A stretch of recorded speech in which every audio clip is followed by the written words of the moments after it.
प्यारे बच्चों, आप सभी का स्वागत है। आज आप चौथी कक्षा के छात्र वचन, उसके भेद तथा वचन बदलने के नियमों का ज्ञान प्राप्त करेंगे। तो सबसे पहले देखते हैं वचन। अगर साधारण भाषा में मैं कहूं, वचन अर्थात संख्या, वे शब्द जिससे वस्तु या इकाई का एक या अनेक होने का बोध होता है, वचन कहलाते हैं। वचन के भेद। बच्चों, वचन के दो भेद होते हैं, एक वचन तथा बहुवचन।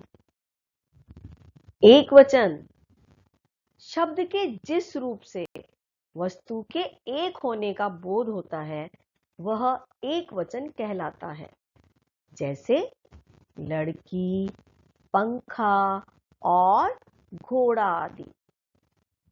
बहुवचन शब्द के जिस रूप से वस्तु के एक से अधिक होने का बोध होता है, वह बहुवचन कहलाता है। जैसे नदियां, चिड़ियां, पुस्तकें आदि। बच्चों, वचन बदलने के कुछ नियम होते हैं। हम ऐसे ही नहीं लिख देते। आप गलतियां करते हो। अब ध्यान से नियमों को सुनोगे तो आप वचन बदलने में गलती नहीं करोगे। आ अंत वाले लिंग शब्दों के अंत में आ का ए हो जाता है। जैसे देखो, बेटा, बेटे, आ की मात्रा थी, हमने उसको ए की मात्रा में परिवर्तित कर दिया। पत्ता, पत्ते, बगीचा, बगीचे।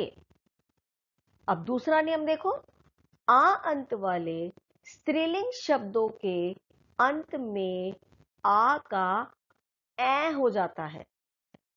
जैसे सेना, सेनाएं, कविता, कविताएं, हवा, हवाएं। अन्य नियम देखो, इया अंत वाले स्त्रीलिंग शब्दों के या को या कर दिया जाता है। जैसे गुड़िया, गुड़ियां, बिटिया, बिटियां। ई और ई अंत वाले स्त्रीलिंग शब्दों के या को या कर दिया जाता है। जैसे मूर्ति, मूर्तियां, जाति, जातियां, नीति, नीतियां। बच्चों, इसमें एक चीज का ध्यान रखेंगे, अगर आपकी बड़ी ई की मात्रा वाला कोई शब्द आता है तो आप उसकी मात्रा को बदल कर छोटी ई की मात्रा कर देंगे। वचन बदलने का एक और नियम है बेटा, देखो, एक वचन के स्थान पर बहुवचन का प्रयोग। अब कहोगे कि ये क्या है? सम्मान सूचक शब्दों का, यानी कि किसी को रिस्पेक्ट देने के लिए, आदर देने के लिए हम प्रायः बहुवचन के रूप में ही प्रयोग करते हैं।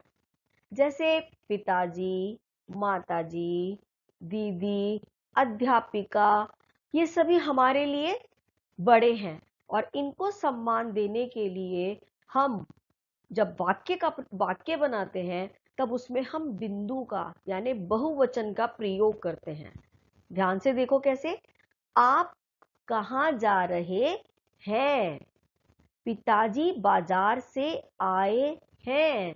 अब पिताजी हमारे लिए बड़े हैं, हम नहीं कहते पिताजी बाजार से आए हैं। हमेशा हम सम्मान देने के लिए कहते हैं पिताजी बाजार से आए हैं, माताजी खाना बना रही हैं। बच्चों, कुछ शब्द हमेशा बहुवचन में आते हैं, जैसे हस्ताक्षर यानी कि साइन, सिग्नेचर, प्राण, आंसू, बाल आदि। संबंध बताने वाले शब्द दोनों वचनों में एक जैसे रहते हैं, जैसे मामा, दादा, नाना, चाचा आदि।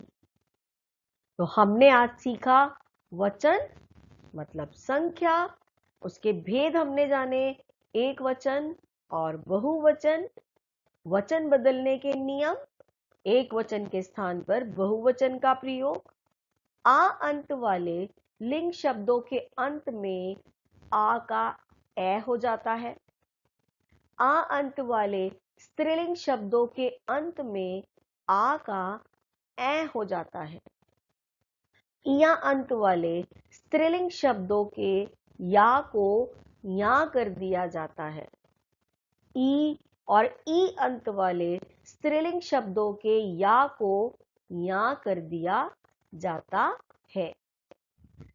इसका गृह कार्य आप करेंगे।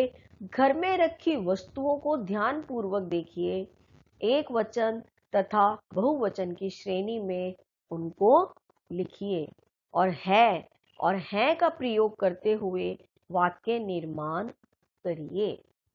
घर पर रहें, सुरक्षित रहें। धन्यवाद।